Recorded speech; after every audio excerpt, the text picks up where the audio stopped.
Halo semuanya, selamat pagi. Aku Nisha dari Careable dan aku lagi sama rekan aku Rizka. Jadi hari ini kita mau ngapain, Riz? Jadi hari ini kita bakal ngobrol banyak nih sama teman-teman dari disabilitas. Mungkin Kak Nisha nih bisa kenalin nih satu-satu teman-temannya. Oke, mulai dari siapa dulu? Yang paling ganteng dulu? Siapa ya? Karena cuma semua teman-teman. Saya boleh perkenalan dulu? Ya, saya terlebih dahulu ya, Siap. karena saya paling tengah gitu. Rekan nama saya Reza Tarikan. Jadi saya disabilitas netra. Oke, lanjut. Kemudian nama saya Rahmat Sendiri, saya sebagai disabilitas netra. Halo, perkenalkan nama saya AKBAR dari bahasa Sarnyakbar dari jurusan Pendidikan Luar Biasa Angkatan 22. Oke, salam kenal teman-teman. Salam kenal. Thomas dan Akbar. Oke, jadi kita mau ngobrol-ngobrol seru sama teman-teman. Dulu di sini cowok-cowok semua ya guys, jadi ganteng-ganteng semuanya. Oke, ini pertanyaan yang pertama kali ya. Kita mau langsung Q&A aja gitu guys sama teman-teman. Oke, aku mau tahu dong kesibukan kalian saat ini selain kuliah itu kalian apa sih? Mungkin ada kegiatan lain atau mungkin yang sering jalan sama pacarnya nih, nyari kafe-kafe gitu kan. Bisa diceritain kesibukannya saat ini apa? Dari siapa dulu? Mulai dari sebelah aku dulu ya. Silakan. Oke. Oke, kalau kesibukan saya saat ini mungkin saya sibuk kuliah sama kerja. Sekarang saya kerja di barista tutur rasa Hotel Mikun. Terus saya juga pernah sering ajar anak-anak disabilitas tuli dan autis. Selain itu saya juga ikut WMK Disabilitas Rektorat UNESA. Mungkin hanya itu saja sih. Kita tahu ya guys ya. Sangat produktif. Sangat produktif. Mungkin dari apa tamunya? Mau diceritain kesibukannya apa? Oke, Ya. next. Saya kesibukan sehari-hari itu ya pasti lah seorang mahasiswa ya kuliah.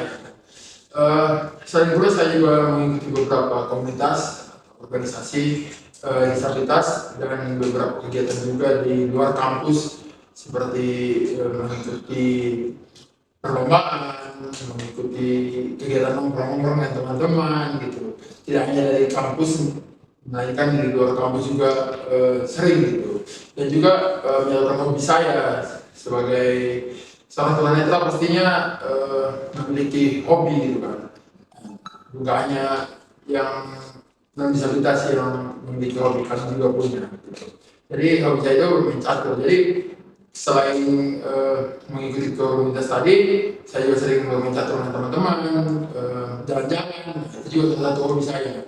Jadi saya kan perantau nih dari luar pulau, jadi saya ingin mengelilingi Pulau Jawa gitu. Mumpung lagi di sini gitu ya kan. Nanti kalau udah balik ke Medan kan nggak mungkin lagi mengelilingi, dananya dirusak. Sudah mengelilingi Pulau Jawa. Iya, udah hampir lah. Wih. Belum semua. Ada Doakan ini aja. ada pepatah kan Jawa dan kunci. Iya, siap. Oke, Lanjut. lanjut. Dari apa bisa cerita? Dari diri ya kesibukannya ya terus selain kuliah itu eh bisa saja latihan ya, latihan fisik. Soalnya saya sendiri sudah aktif gitu. Dari NPC Jawa Timur. Jadi eh, saya bersama teman-teman komunitas juga ada di wilayah ini sering mengadakan kegiatan yaitu lari 5 kilo, 10 kilo gitu. Itu juga gitu. Hampir jam Jumat malam gitu. Ya, saya ikut jaga gitu. Terus juga Ya, teman saya ini teman-teman atlet lari ya, biar tahu gitu. Jadi ya, jangan sampai jangan tadi lari gitu kan. Jangan teman-teman pikir apa ya dia lari gitu. Dia atlet lari teman-teman. Iya, atlet nasional ya, El, ya? Iya, nasional. Nasional. Doakan teman-teman supaya nyampe internasional. Amin. Amin. Gitu. Semoga sampai Iya. ke internasional. Iya. Teman-teman sangat produktif banget. Ada yang atlet, ada yang calon atlet catur juga, ada yang memang sudah bergelut ya di dunia profesinya sendiri. Iya. Oke, keren. Ya, next question. Oke, kita lanjut ke pertanyaan selanjutnya. Jadi aku mau tanya nih seputar, ada nggak sih pertanyaan atau omongan dari orang-orang yang misal baru kenal nih sama kamu, terus pertanyaan itu tuh sampai yang bikin kamu capek untuk jawab gitu, karena berkali-kali banget ditanyainnya. Ada nggak sih kira-kira? Mungkin bisa diomongin nih satu-satu dari teman-teman. Oh, oke. Biasanya orang-orang kalau ketemu sama saya kaget. Kamu tulis tapi bisa oral, kamu bisa dengar dikit gitu. Terus saya jawab, iya saya tulis tapi bisa oral. Terus saya boleh waktu umur 12 tahun. Saya mendapat bahasa dari umur bayi sampai umur 12 tahun. Jadi saya bisa mempertahankan oral saya sampai saat ini gitu. Tapi tanpa darah apapun, saya memang disabilitas tuli berat 120 dB. Bisa dibilang saya tuli total gitu. Tapi saya juga bisa memanfaatkan teknologi ini untuk berkomunikasi, dan saya bisa menyeimbangkan antara kekurangan dan kelebihan saya sehingga saya kelihatan begitu normal. Tapi tentu saja saya memang disabilitas tuli gitu. Oke, terima kasih. Next, Omar. Ya, yang sering ditanyakan orang itu dua. Yang pertama berbeda dengan kenapa saya tunanetra. Itu sering sekali di mana-mana saya ketemu orang pasti ditanyakan itu. Kenapa tunanetra? Ya, saya bingung kan jawabnya. Ya udah takdir Tuhan lah saya jawab gitu kan. Karena saya bosan yang jelaskan juga gitu. Yang kedua itu berkaitan dengan postur tubuh saya. Saya itu kan memiliki postur tubuh tinggi sekali gitu. Biar teman-teman tahu 210 cm. Jadi iya, karena itu sering sekali. Kenapa bisa tinggi? Makan apa kata bro? Kita nggak makan nasi teman, kita makan batu gitu. Iya makan batu kan nggak mungkin kan gitu. Nah, jadi tetap aja kita makan nasi. Itu yang pertanyaannya sering ditanyakan, tapi kita pusing juga jawabnya gitu. Kenapa bisa tinggi ya? Karena itu dikasih Tuhan gitu. Itu kira-kira. Tapi aku pas ketemu Elman sama tahu ya teman-teman, ini aku sharing juga ya. Aku kan ketemu dia tuh waktu itu di gedung atas ya kampusku ya. Kita kebetulan lagi ada di program perusahaan yang sama gitu. Aku lihat dia tuh kaget, coba kaget banget karena aku belum pernah nemuin orang setinggi itu. Sama-sama. Iya, bahkan tuh aku sampai ngomong ke temen gue, ini sama El juga tanya, ini orang makannya apa? Tinggi sekali gitu El. Sama Lagi, iya. langsung kelihatan gitu. Apalagi pas lagi kita nyanyi Mas Vanessa ya, Mas kampus gitu ya. Iya. Saya Tapi terlihat kamu tuh dia tinggi-tinggi atau memang kamu sendiri yang berbeda tingginya? Saya juga nggak tahu mbak ya, karena orang tua saya kan tinggi nggak juga, biasa aja gitu. Mungkin udah gen ya, gitu. Udah dari nenek moyang gitu kan, gitu. 200. Ya kalau saya program bisa, seorang juga nanyakan program apa gitu kan, bisa tinggi. Saya nggak ada program apa gitu. Ya normal biasa gitu, gitu ya. Oke, next Rahman, bisa di-sharing. Pak saya sendiri itu ya sudah dari pandangan orang itu dikatakan tidak mudah sukses. Karena saya dulu pernah diajak sama orang sekitar. Ya. Karena musik saya yang sebenarnya normal itu dari situ dapatkan dengan ya, kami nggak pernah sukses untuk bakal jadi orang gitu. Kan dari situ saya mendapatkan sedikit awal menjadi sangat aktif. Jadi itu saya terus belajar sampai saya bersuara-suara. Ya. Jadi orang yang dikelilingi saya orang sakit dengan saya. Sampai mereka itu membangga-banggakan saya. Wah, siapa yang bilang kayak gitu maju? Maju semua. Nggak boleh ya. Jangan melihat kelemahannya, Iya. lihat kelebihannya. Betul. Bisa menjadi kita lemah, tapi si ibaratkan kita punya kemampuan yang lebih gitu. Betul. Iya, betul, teman. Every human itu kan emang ya nggak ada manusia yang sempurna.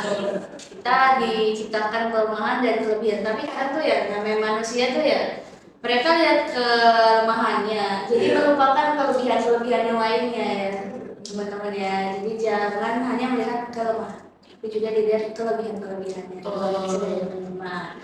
Gitu. Ini keren-keren banget ya sharing-sharingnya ya. Jadi bikin aku jujur ya, bikin aku jadi termotivasi sekaligus jadi kayak yang insecure juga gitu ya teman-teman. Karena kadang kalau aku sendiri, aku orangnya insecurean. Nah, jadi itu lupa untuk mensyukuri hal-hal yang lain. Iya. Syukurin apa yang kamu punya. Oh, besar. Ini dimotivasi guys, betul. Oke, next question. Oke, untuk pertanyaan selanjutnya nih, aku mau tanya-tanya seputar impian atau cita-cita nih. Kalau boleh tahu nih, apa sih cita-cita atau impian besar gitu yang kalian punya yang pengen banget dicapai di masa depan, apalagi kalau udah lulus kuliah gitu ya. Terus juga kalau misalkan ada struggle ataupun hambatan yang kalian alami gitu waktu kalian mencapai suatu mimpi atau impian tersebut, mungkin bisa di-sharing gitu, dan juga bagaimana motivasi kalian untuk apa ya ibaratnya tuh Terus menjalani kehidupan dan aktivitas dan kalian. mencapai impian tersebut gitu. Mungkin bisa dari Kak Akbar. Oke. Habis lulus kuliah mungkin saya langsung daftar jadi guru SLP ya, ajar anak-anak disabilitas. Habis itu kalau ada kesempatan lagi saya mau lanjut S2 dan bisa jadi dosen. Amin. Terus saya juga mau kalau misalnya ada kesempatan lagi saya mau lanjut mengabdi ke negara, menjadi bagian dari pemerintahan, mungkin bisa jadi staf khusus presiden. Intinya saya mau menjangkau seluruh masyarakat disabilitas dan memberikan haknya sebagai warga negara seperti semestinya. Ya. Oke, mungkin begitu impian saya. Keren banget. Kak Akbar, aku juga mau tanya nih ya kayak kenapa kakak tuh termotivasi banget ya kayak untuk jadi guru gitu, jadi anak-anak SL jadi mungkin dari Kak Akbar kan ya sekarang kan tren zaman sekarang kan kerja di kantoran ya pakai UMR BUMN gitu. Kak Akbar tidak mau seperti itu mungkin. Iya. Oke. Oke, dulu saya sebelum kuliah saya ditawari untuk kerja di pabrik. Terus saya pikir kalau hidup saya cuma kerja dapat uang, terus manfaatnya dari mana dulu? Oke, ya sudah saya memilih untuk kuliah saja. Setelah kuliah saya mengabdi menjadi guru. Menjadi guru itu juga pahalanya banyak loh. Terus kemarin meskipun sudah wafat nanti, intinya saya mau mengabdikan diri saya untuk banyak orang, gitu. Hingga saya bisa merasa bangga bahwa kekurangan saya miliki bisa menjadi manfaat bagi orang lain. Gitu, itu merupakan kebanggaan dalam diri saya sendiri. Gitu. Mulia sekali teman-teman. Sangat mulia dan bagus banget tujuan dan juga dedikasinya gitu. Betul. Jadi ada social impact atau manfaat yang diberikan kepada masyarakat sekitar. Oke, next L. Ya, kalau impian saya pasti jadi guru karena saya sekarang kuliah ngambil jurusan pendidikan luar biasa. Kembali lagi seperti yang disampaikan oleh Mas Akbar, itu pastinya yang kami harapkan gitu. Kita tunanetra atau disabilitas tidak hanya bermanfaat untuk diri kita sendiri, tapi harapannya bermanfaat juga kepada banyak orang. Makanya pengabdian menjadi seorang guru itu sangat kita impikan gitu. Karena kita banyak mengetahui, saya nggak melihat karena saya tunanetra. Mengetahui banyak orang yang disabilitas itu minder gitu. Banyak yang tidak percaya diri gitu. Jadi kita sebagai seorang disabilitas ingin menunjukkan, ini loh kami tunanetra juga, kami disabilitas juga bisa menjadi seorang guru gitu. Jadi tidak menutup kemungkinan terhadap semua orang, baik itu disabilitas maupun yang lainnya untuk bermimpi gitu. Jadi bermimpi itu gratis, nggak ada bayarannya. Jadi bermimpilah setinggi mungkin gitu. Itu kalau impian saya ya, bermanfaat kepada masyarakat dan keluarga, terutama sih keluarga. Kemudian ditanya struggling dalam kehidupan saya, itu sangat terpukul ya bagi saya karena saya cerita sedikit, saya itu tidak dari lahir tunanetra ya teman-teman, dari usia 11 tahun. Jadi di situ kan saya sudah mengenal bagaimana dunia gitu kan, bagaimana keindahan dunia dan enaknya dunia. Itu saya rasakan. Jadi ketika saya nggak melihat lagi, itu sangat terpukul di kehidupan saya. Saya sampai hampir putus asa lah gitu. Tapi motivasi saya kembali muncul itu ketika saya mengetahui bahwa banyak juga teman disabilitas yang sukses gitu. Jadi saya berpikir, kenapa mereka bisa? Saya nggak bisa. Ya, saya harus bisa gitu. Saya bisa seperti mereka gitu. Jadi saya bukan kita iri, tapi jangan mau kalah dengan orang lain gitu. Tapi capailah yang kamu inginkan dengan caramu sendiri gitu. Jangan merugikan orang lain gitu. Jadi itulah motivasi yang saya terapkan dalam kehidupan saya, maka saya bisa sampai saat ini gitu. Berarti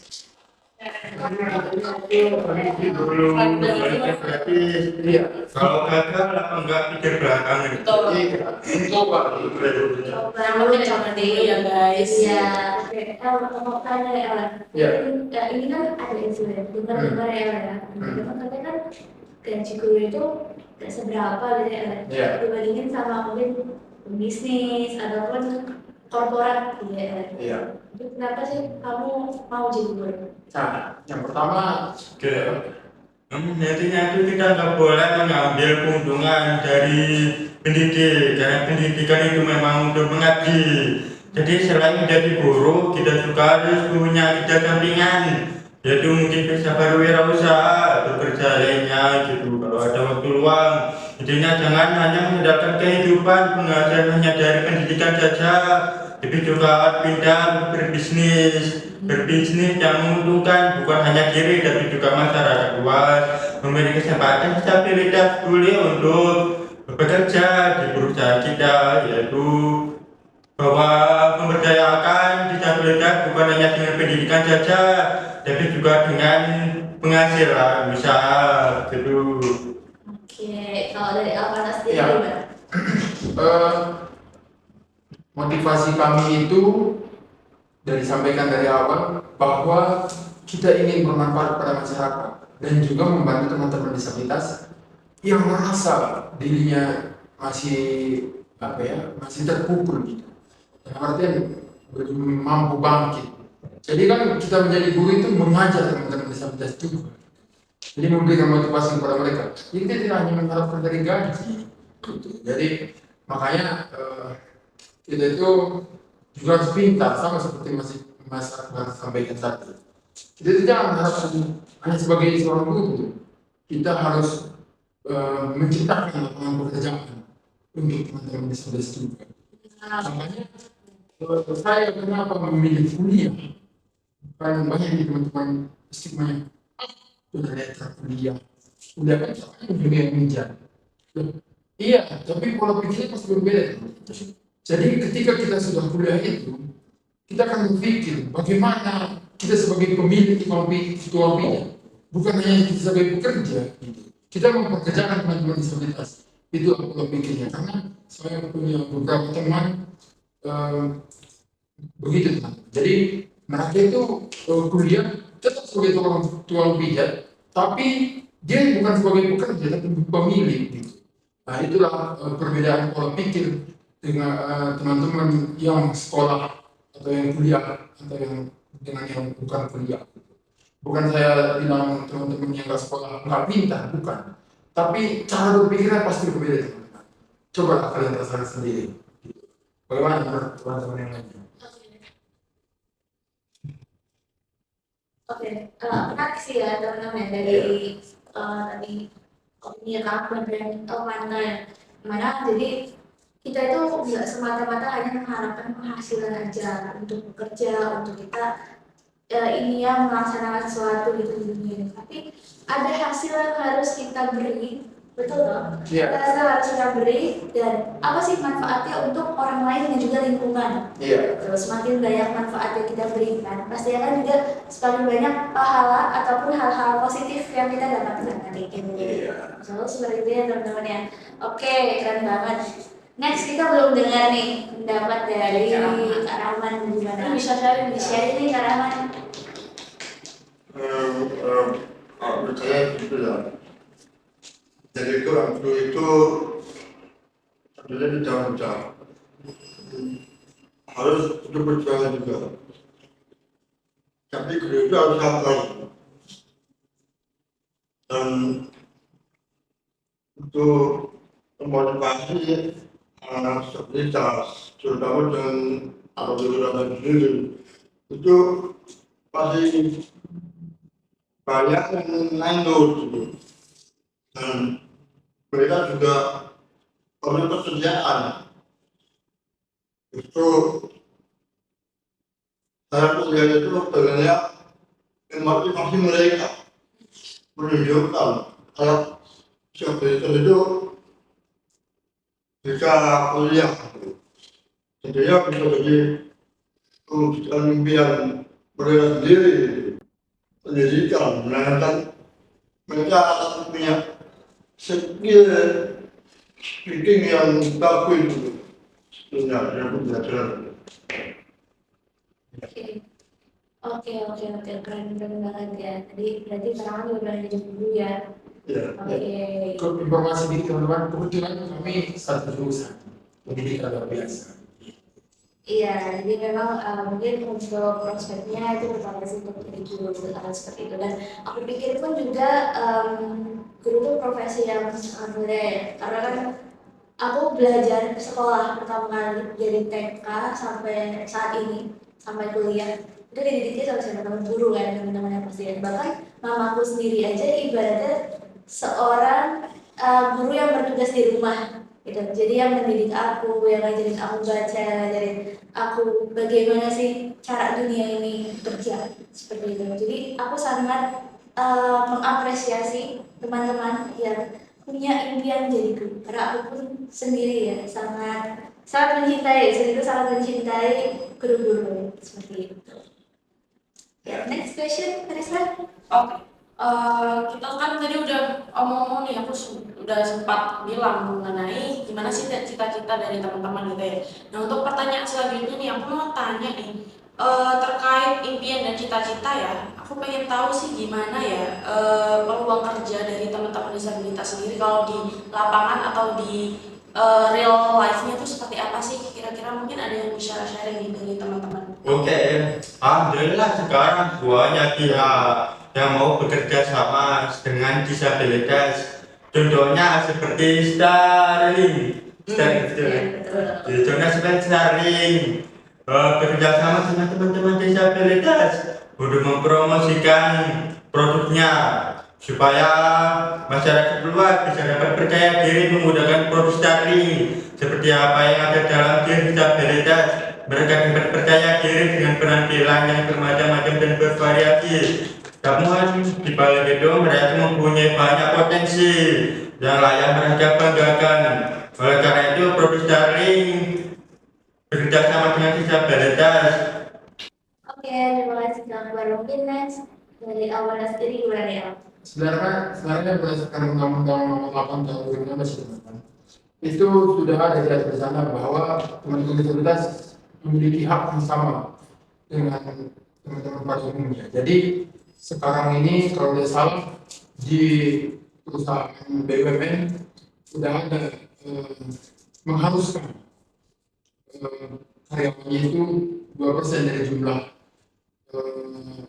karyawan yang ada di sana dipekerjakan sama disabilitas begitu.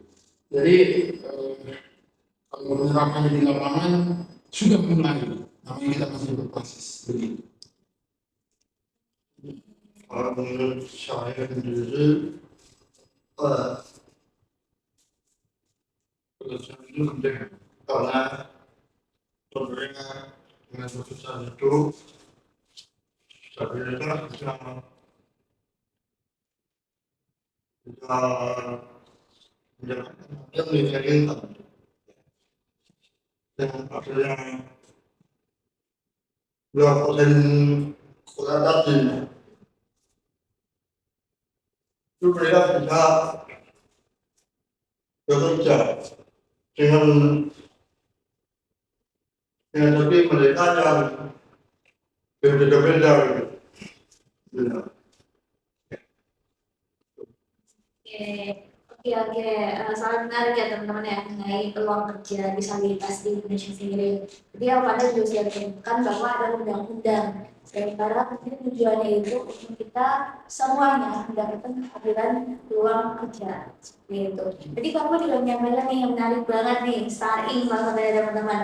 Nah jadi mitra kolaborasi kita juga sangat support pada teman-teman disabilitas. Nah jadi teman-teman di sini bahkan ada lagi juga. Jadi kita bekerja sama dengan teman-teman disabilitas untuk kita itu bisa mendapatkan peluang kerja. Nanti yang mereka akan diberdayakan kita sebagai content creator atau mungkin mereka pun juga bisa langsung berjualan turun di lapangan seperti itu teman-teman.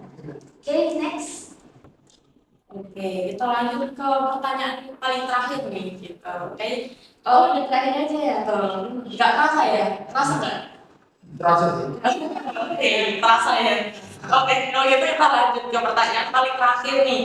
Mungkin dari teman-teman nih bisa kasih pesan-pesan motivasi nggak buat teman-teman di luar sana yang mungkin teman-teman yang masih ragu, masih takut untuk bermimpi. Padahal mimpi itu gratis guys. Untuk memulai sesuatu dari versi kalian sendiri, mungkin bisa kasih sharing-sharing gitu ke kita. Oke, mau dimulai dari siapa?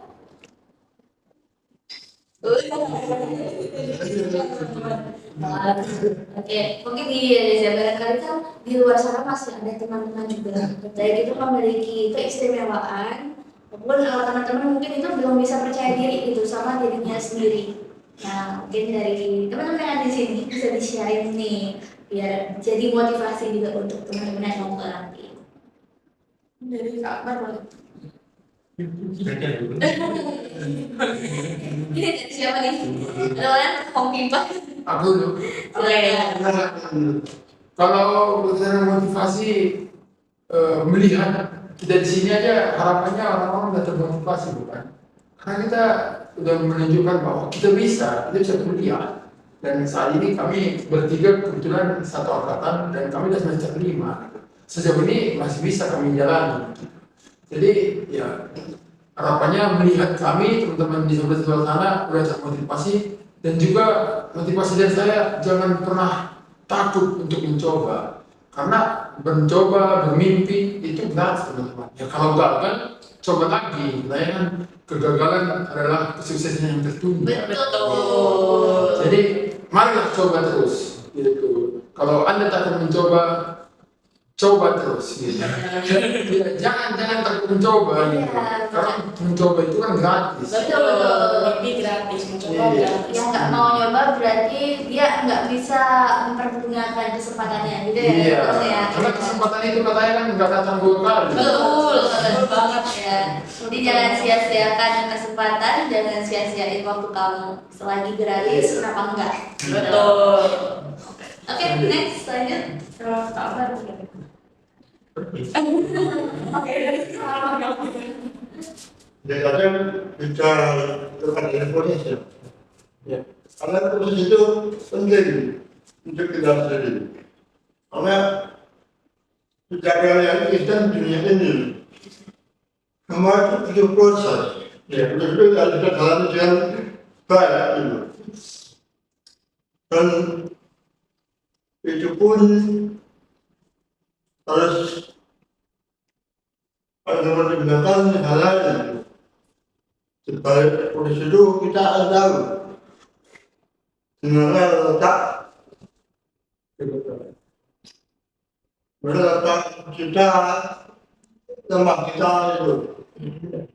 Jadi ya, proses itu dicari yang hitam. Ya. Itu. Next. Oke. Intinya seburuk apapun kamu tadi saat ini dan kesulitan apapun masalah yang kamu hadapi, kamu masih punya kesempatan untuk berhasil. Saat ini saat yang tepat bagi kamu sedang terpuruk oleh sebuah kegagalan untuk bangkit. Apapun bentuk kegagalan kamu, jangan pernah menjadi pengecut yang menyerah ketika sebuah bentuk kegagalan datang.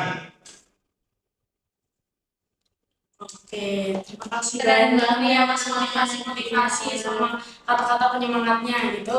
Ini juga jadi kata-kata penyemangat buat kita juga ya. Saya juga Betul. terutama ya karena benar teman-teman, jadi ketika kamu itu dikasih kesempatan ya, apalagi kesempatan kamu itu ibaratnya tinggal dijalanin aja gitu ya, udah ada di depan mata, jadi baiknya jangan disia-siain.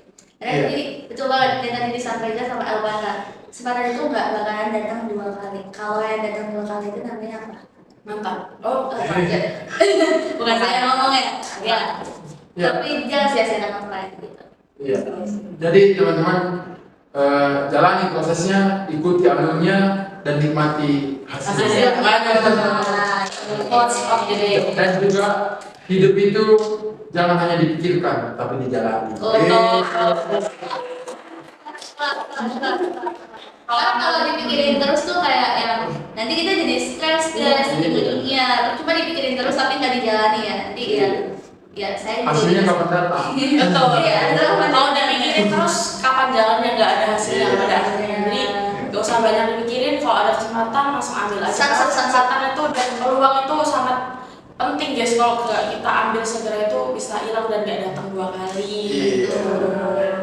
Gitu guys. Mungkin dari teman-teman kita penutupan dulu kali ya. Karena kita udah Iya. banyak tanya-tanya nih, udah dapat banyak info juga dan wawasan dan juga sharing-sharing dari pengalaman teman-teman gitu ya.